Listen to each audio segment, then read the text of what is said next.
Chapitre 39. Le bon berger. La tribune romaine titre « Le bon berger, garant de sécurité ». Jésus est un professeur remarquable. Dernièrement, il nous a formés sur l'agriculture, en nous indiquant la meilleure manière de bien semer dans la bonne terre. Ensuite, sur l'architecture, en nous instruisant sur la bonne façon de construire notre maison sur le roc. Et maintenant, il nous donne un cours magistral sur l'élevage de brebis et sur la conduite du bon berger. Le berger connaît la bergerie et les brebis connaissent le berger. Pour entrer et sortir de l'enclos, elles n'ont qu'à suivre le berger qui les précède et qui les guide, toujours dans de verts pâturages pour qu'elles puissent se nourrir à satiété et ainsi vivre longtemps.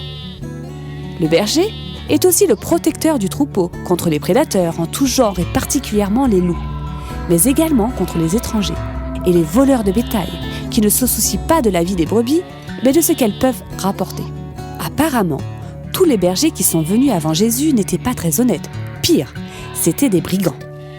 Leur seul but était de faire des bénéfices sur le dos des brebis.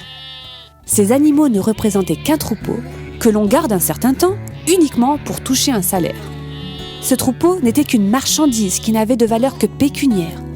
Fort heureusement, certaines brebis parvenaient à s'enfuir. Mais une fois dehors, il n'y avait personne pour les protéger. Et lorsque les loups arrivaient pour dévorer les brebis, ces méchants bergers fuyaient en abandonnant le troupeau. Pour conclure, ce que nous retenons de cette parabole, en tant que Romains, c'est que Jésus est le bon berger. C'est le seul qui connaît chaque brebis par son nom. Et chaque brebis reconnaît la voix du berger, Jésus, qu'elle suive en toute sécurité.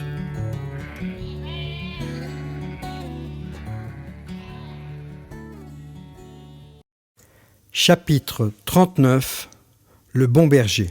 L'Observatoire de Jérusalem titre « Pour les brebis, c'est tant pis ». Nous avons bien compris le double message que Jésus veut nous transmettre.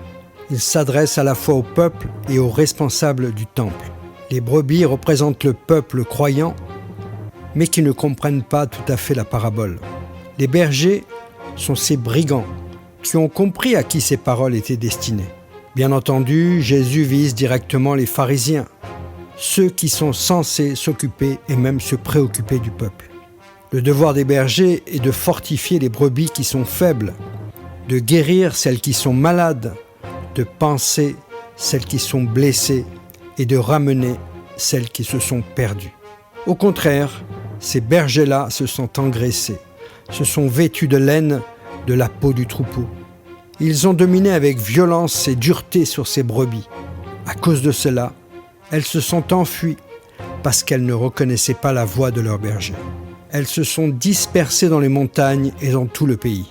Les pharisiens connaissent ces paroles tirées du prophète Ézéchiel et qui concluent radicalement en disant « Berger, écoutez la parole de l'Éternel. Je suis vivant et à cause de tout cela, j'en veux aux bergers. Je reprendrai les brebis d'entre leurs mains. » Les pharisiens n'ont pas du tout apprécié ces paroles les concernant, car vis-à-vis du peuple, ils ne voulaient pas perdre ni leur autorité, ni leur emprise religieuse sur les brebis d'Israël.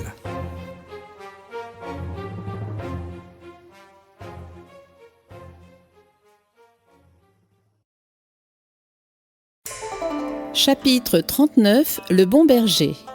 L'étoile du matin titre « Jésus, le divin berger ». Jésus n'a pas employé au hasard le mot « bon » pour qualifier le berger. Lorsque l'homme riche lui pose la question « Que faut-il faire de bon ?» Jésus répond « Il n'y a de bon que Dieu seul. » Ce qui revient à dire que le bon berger, c'est Dieu. Et donc, par voie de conséquence, alors qu'il dit être le bon berger, Jésus est bien le Fils de Dieu. Jésus nous a décrit les qualités du véritable berger. Il est celui qui aime véritablement ses brebis. Il est le seul qui est venu pour paître son troupeau. Il est prêt à donner sa vie pour ses brebis, qu'il connaît personnellement. Ceux qui entendent sa voix et qui écoutent ses paroles peuvent entrer dans le royaume de Dieu. Jésus est celui qui conduit ceux qui lui font confiance, car alors, comme dit le psaume 23, Il, elle, les brebis. ne manqueront de rien. Ils reposeront dans de verts pâturages. Ils seront dirigés près des eaux paisibles. Leur âme sera restaurée. Ils seront conduits dans les sentiers de la justice, à cause du nom de Jésus. Quand ils marcheront dans la vallée de l'ombre de la mort, ils ne craindront aucun mal, car Jésus est avec eux. C'est ce que fera ce divin berger. Il ne veut qu'aucune des brebis ne soit perdue et pour cela, il est prêt à délaisser, s'il a 100 brebis, les 99 autres pour retrouver celle qui s'est égarée. Jésus est la porte des brebis. C'est par lui qu'elles entrent dans le royaume des cieux. Sa mission est de partager la parole de Dieu qui donne un accès direct et gratuit au salut, à la vie éternelle.